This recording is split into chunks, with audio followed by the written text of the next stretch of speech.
And then I wrote a post on Facebook saying if I start a tech school for refugees, who can help? And the next day I had 20, 30 people who reached out.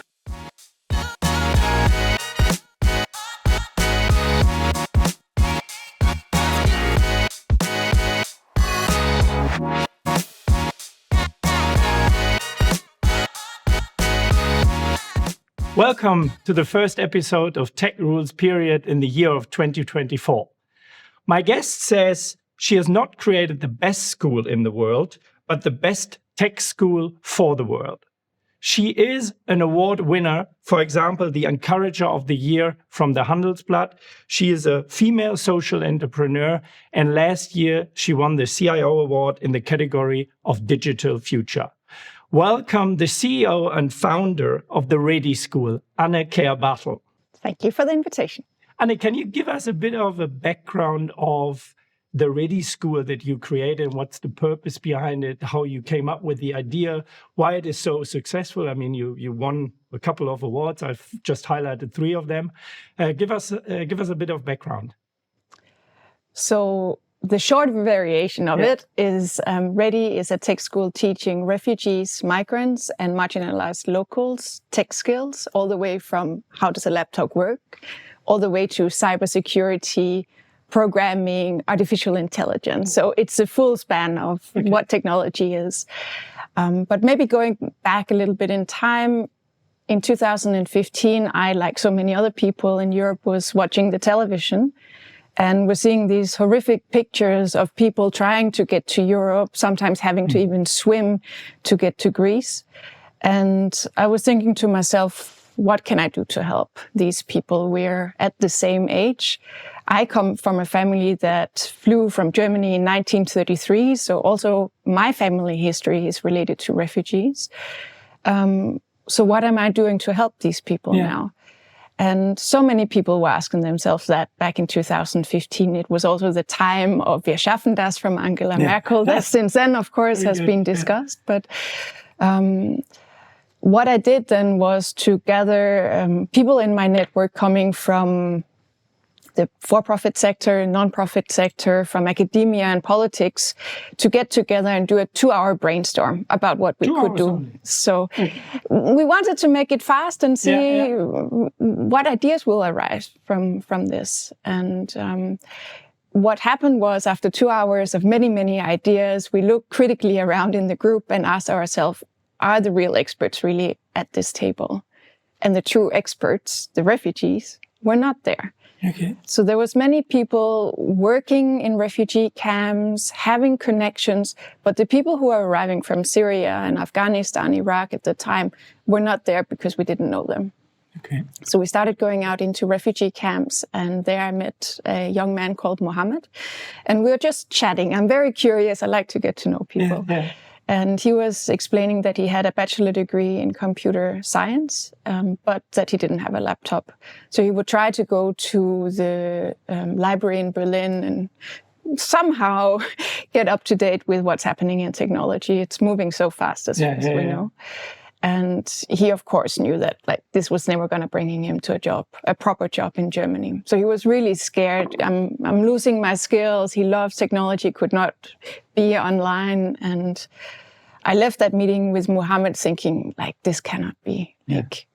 There's so many of my friends who have tech companies, who have startups, who are looking for talent. 3 laptops, for example. And 3 laptops, myself included. So my next thought was, can I give Mohammed one of my old laptops?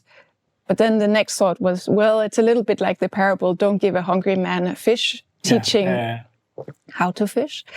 But what's the 21st century version of that? So giving Mohammed a laptop, yes, I could do that, but I could be doing so much more. And that's how the idea of starting a tech school came about. So the next thing that I did was talk to Mohammed. We got together and started sort of thinking through this idea. And then we said, this could be something. And then I wrote a post on Facebook saying if I start a tech school for refugees, who can help? And the next day I had 20, 30 people who reached out who said, I can donate a laptop. I can teach. I can let you teach in my space, all the way to, I have no idea about technology, but I can bake a cake. And food also brings people together. And that's literally how we started. Yeah. Then I brought 2 of my friends. Mohammed brought 2 of his friends. Then we were 6. And then started developing the idea. And then they kept bringing friends and I kept bringing friends. And that's essentially how we got to relative fast growth in a short time. Okay. And since then, we've just kept going now for 8 years. And you were just explaining from, just doing configurations on a laptop to developing AI programs. If you look at the last 15 years now, how much has technology changed the way you are using it, and what is also the adoption rate of these refugees that you have in the program? Can you give our listeners a bit of a feeling of how fast it is moving from your perspective? Certainly. So I think one of the challenges that we often have is we talk about refugees. Yeah. And even if I just look at the students who are refugees at ReDI School, I have people coming from 105 different countries. So they are so diverse. So just speaking about the refugees doesn't really make sense. And it makes a huge difference if you, for instance, are a mother of 2 kids coming from Afghanistan, coming to Germany. You might have been to school for 7, 10 years. It's been a while ago, but you never really touched a laptop. So learning how to use Word, Excel, PowerPoint, search online, so that you can use the digital services that come from the government, that you can talk to your lawyer, you can have an online banking account. All of that I would call digital independence. So our society is becoming so digitalized, and it goes faster and faster, that if you don't know the basic skills, you will be so far away from just being well integrated into society. So that's sort of the one hand side of what we are doing.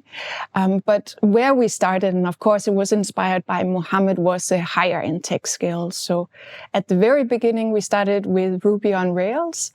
And then we realized, of course, there's so many programming languages. So now we do things like Java, JavaScript, React. We do intro courses with HTML, CSS. And then just growing and growing sort of the portfolio. But what has been important for us is that we do it from beginner, intermediate, and advanced level. So you can sort of build on each other as Lego bricks, you could say. Because many of the migrants that are coming to Germany have done something different in their past. So imagine you were a Syrian lawyer. You come to Germany, you spend your first 2 years in a refugee camp. You're just surrounded by other refugees. You want to work, but if you had to become a lawyer in Germany, first you have to learn very fluent German. Then you would need to start all over again from the beginning of the law studies. So before you get to the point that you could start practicing law in Germany, it would take a very, very long time. And if you come and you are in your mid-30s, relatively young in your career still, you can't invest the next 8 or 10 years. Well, you could, but it's probably not making sense. So a lot of people are trying to reconsider, what could I be doing with my professional life? And in the high-end tech courses at ReDI School, we can see that I think it's about 80% that either come with a bachelor, master, or even a PhD degree. So they're very highly educated. They have experience, work experience from the past, but not necessarily in tech. And that's why I think tech is so beautiful, because you can come with so many different backgrounds. From experience, if you are a lawyer and then learning tech, say you're learning cybersecurity, you have a fantastic profile for a lot of companies. Also, many, of course, are learning German. They speak fluent English. We teach in English. And then, of course, Arabic or whatever language that they have from their home country.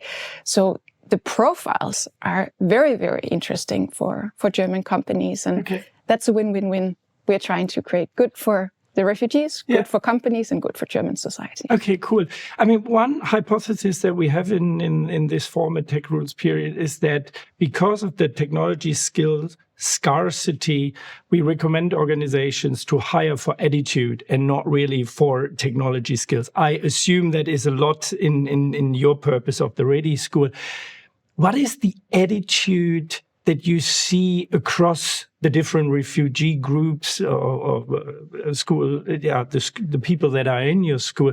What can you give our our listeners a bit of a view what is special about their attitude compared to maybe others that you see in a normal German society?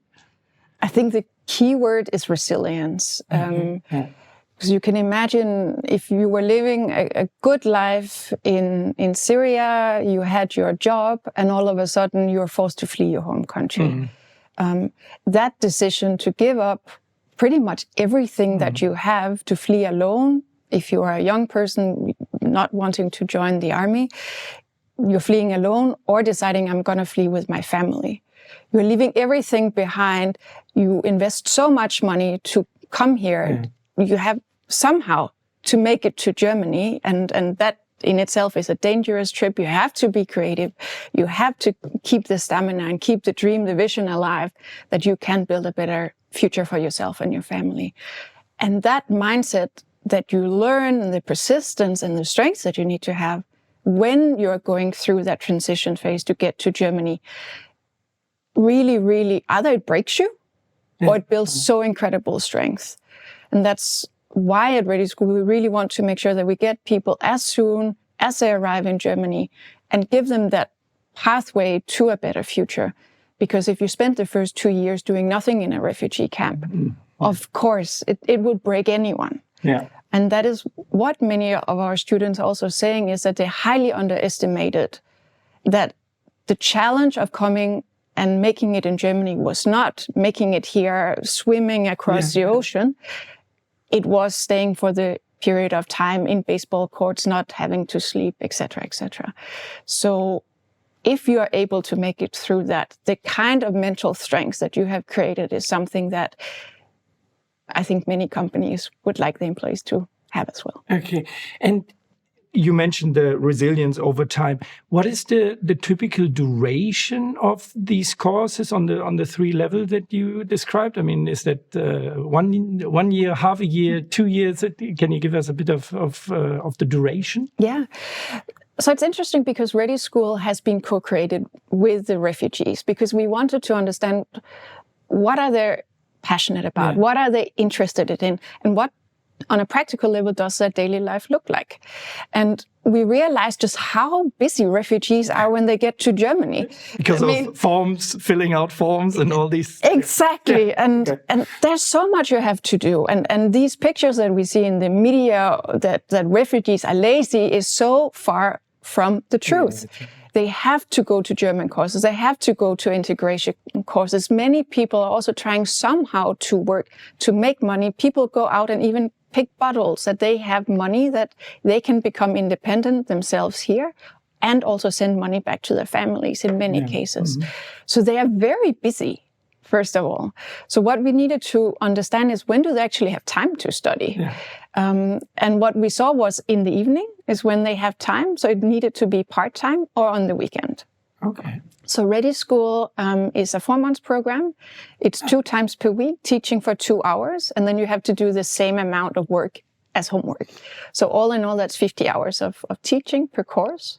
And that's where then these modular courses come into play. So if you are lucky and you go HTML, CSS, and then you just sort of build on top of each other, then taking the 3 courses that will get you through will be about 1.5 years. We have some school breaks in between, of course. So 1.5 years, we can take you from being a professional to becoming a tech professional. Very, very cool. I mean, it sounds interesting, and I think I can feel the passion of how you created this. If we look now on a different side of the whole story, you're a female entrepreneur, CEO. You have gotten a couple of awards. If you would stand in front of a young German girl, what would you recommend that girl to do in the future to become, I don't know, famous or creating what she wants to be? What's your personal recommendation?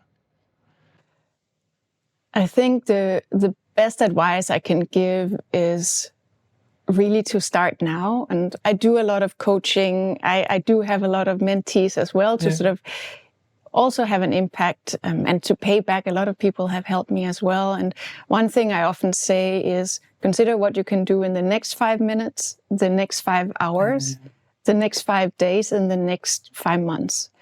Because I think many people have this vision and this dream about where do I want to be, but we never get to the point of taking the first step.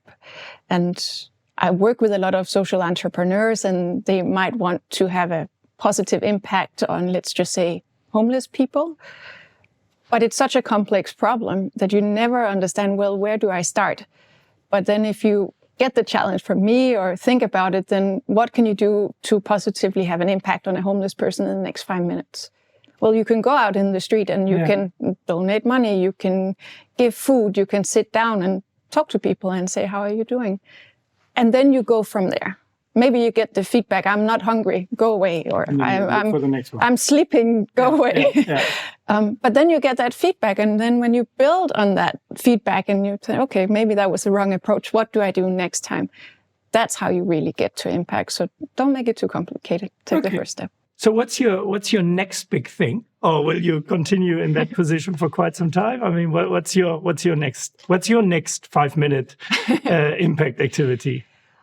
I'm the kind of person that had 5 ideas before breakfast. So ideas there's a lot of, but of course it's about doing the real work. Where I would love to see ReDI School going is that our students, as I said, they come from so many countries that with one sweet day in the future can go back to their home countries, but that they can take ReDI School with them and essentially start ReDI schools in their home country. So hopefully so sort of multiplying the idea across the world, so scaling what you have done already. That would be the big dream. Hopefully people from Ukraine will eventually be able to go back, and then why not start a ReDI School in Ukraine or in Syria or in Iraq. What the timeline looks like for that, I don't know, but we have so many committed students. They've been through it. They have already benefited from it. And the general spirit that we have at ReDI School is pay it forward. So, very cool. Global expansion would be nice. Very, very cool. Anne, it was very thrilling, engaging. Thanks that you were with us today. A very interesting story. And I will watch whether it scales around the world. And thanks for being with us today. Nice conversation. Thank you. Thank you.